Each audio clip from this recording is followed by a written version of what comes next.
Hello students, in today's session let's learn about transportation problems.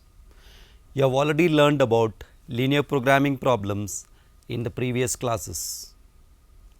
Here you will see that a transportation problem is also a linear programming problem.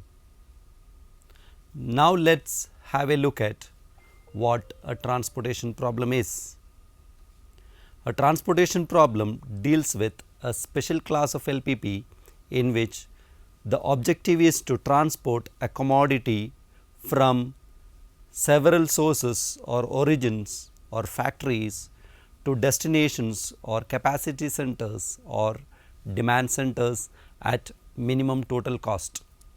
You must note that as in LPP, even here all relations are assumed to be linear objectives. The objective of a transportation problem is to determine the optimum allocation that results in minimum total transporting.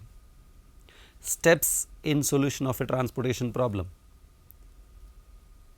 Solution of a transportation problem is based on two steps. A. Finding an initial feasible solution, and B. Testing for optimality. Initial solution can be found by any one of the following methods. They are 1. Northwest corner rule, 2. Matrix minima or least cost method, and Vogel's approximation method, usually known as VAM.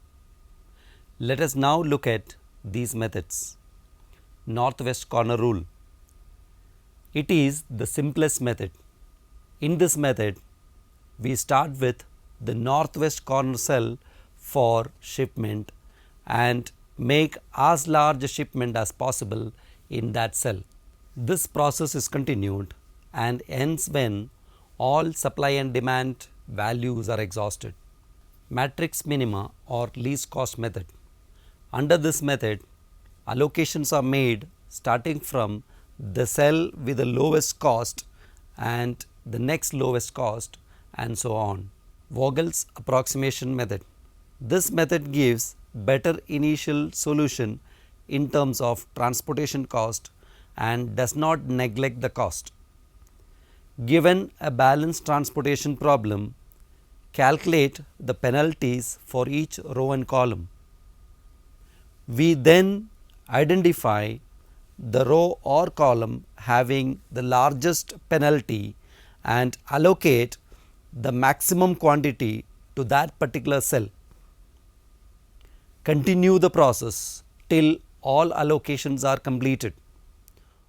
Once we obtain the initial feasible solution, we optimize the solution by modified distribution method or MODI method. We will learn about this method in the coming sessions. Thank you.